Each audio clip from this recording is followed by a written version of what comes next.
Your mind is loud again, not screaming, but whispering the same thought again, and again, and again, until it starts to feel real. You replay one moment like it holds the answer to everything.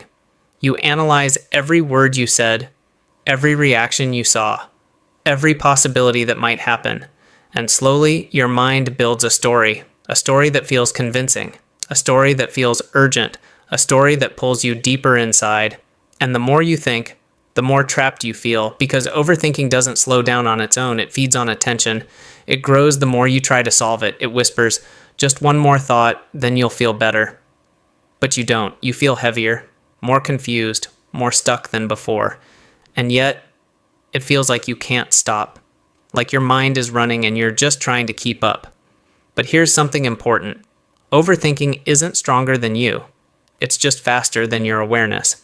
And once you learn how to slow it down, you realize something surprising. You were never actually stuck. You were just too close to the noise. These 3 methods won't silence your mind forever. That's not the goal. They will do something better. They will give you space, enough space to breathe, to see clearly, and to step out of the loop without force. 1. Name it. Step outside the loop. When you're overthinking, everything feels important. Every thought feels like something you must understand. You treat each idea like a problem to solve, but pause right in the middle of it. Before the next thought pulls you in, just notice what's happening and gently say, this is overthinking. That's it. Not this is true. Not this is serious. Not this is me figuring things out. Just this is overthinking. It sounds simple, almost too simple, but this is where the shift begins, because before you name it, you're inside the thought. You're reacting to it, believing it, following wherever it goes. But the moment you name it, you create distance. You move from being the thought to watching the thought. And that small distance changes your role completely. You're no longer trapped in the story. You're observing the pattern. You start to see how your mind works, how it jumps from one fear to another, how it connects unrelated things, how it repeats the same loop as if repetition will create certainty. And once you see the pattern, it loses some of its power because patterns are predictable, and predictable things don't feel as dangerous anymore. You realize this isn't new. This isn't truth. This is something my mind does. And here's the key. You don't argue with the thought. You don't try to prove it wrong. You don't dive deeper. You simply notice, like watching clouds pass by. They're there, but you're not chasing them. That's how you begin to step outside the loop, not by force, but by awareness. 2. Set a time limit. Take back control. Overthinking feels endless. Like once it starts, it takes over your entire day. You sit there thinking, analyzing, repeating, and suddenly hours are gone. But here's something your mind doesn't expect: structure. Instead of trying to stop overthinking completely, you give it a boundary, a container, a limit. You tell yourself, I'm allowed to think about this, but only for a short time. Set a timer, 60 seconds, maybe 2 minutes if it feels intense, and during that time, let your mind go. Don't hold back. Think everything, the worst case scenarios, the what ifs, the endless questions. Let it all come out, because when you stop resisting, something shifts. Overthinking thrives on resistance. It gets stronger when you fight it, but when you allow it in a controlled way, it starts to burn out. And then the timer ends. This is the important part. You stop. Even if it feels incomplete. Even if your brain says, wait, we're not done yet. You don't continue. Because the goal was never to solve everything. The goal was to prove something deeper. You are in control of your attention, not your thoughts. Your thoughts can appear, but they don't get unlimited time. They don't get to run your entire day. You decide when to engage, and you decide when to step away. That's power, real power.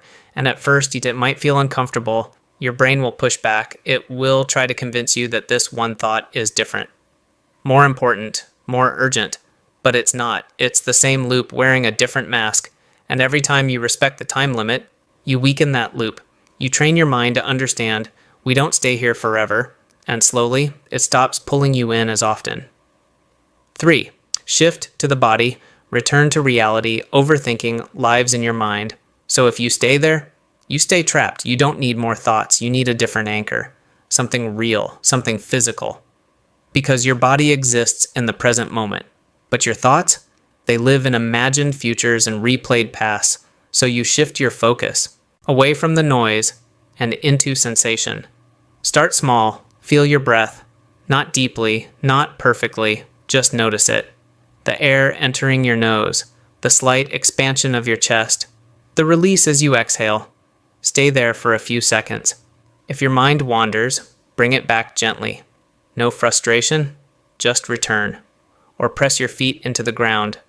Really feel it, the weight of your body, the connection with the floor, or touch something cold, water, a surface, your hands. Let the sensation pull your attention out of your head, because this is the shift. You move from thinking to feeling, and feeling grounds you in reality. Overthinking is abstract. It creates stories, but your body is concrete. It brings you back to what's actually happening. Right now, in this moment, and when you reconnect with that, your nervous system begins to settle, your breathing slows, your muscles relax, your mind softens, not because you solved the problem, but because your body no longer feels like it's in danger. And when your body feels safe, your thoughts lose their urgency. They don't disappear instantly, but they quiet down.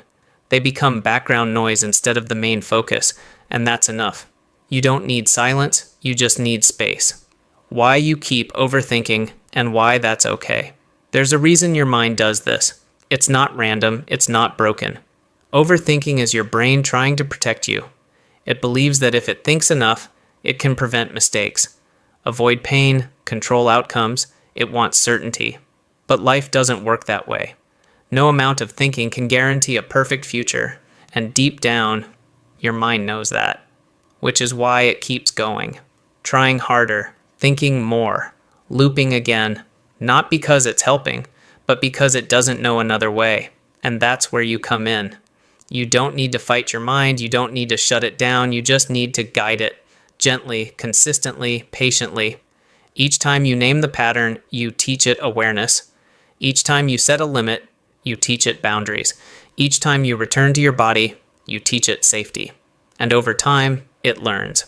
The loop becomes weaker. The thoughts become lighter. The space becomes larger. A different way to see it. What if overthinking isn't the enemy? What if it's just a signal? A sign that something feels uncertain, something feels out of control. And instead of diving into endless thoughts, you respond differently. You pause, you notice, you breathe, you step back, not to escape, but to create space, because in that space, you don't lose control. You regain it. A final reminder. You don't need a perfect mind to live a peaceful life. You don't need to eliminate every thought. You just need to stop following all of them. Thoughts will come, that's normal, but they don't have to stay, and they don't have to define you. You are not your thoughts. You are the one noticing them, the one choosing which ones deserve your attention. So the next time your mind starts racing, don't panic, don't dive deeper, just pause, name it, limit it, return to your body, and watch what happens. The loop slows down, the noise fades, and for a moment, you feel something simple, something quiet, something real. Not because everything is solved, but because you finally stepped out of the storm instead of trying to control it. And that is how you stop overthinking. Not forever, but fast enough to take your life back.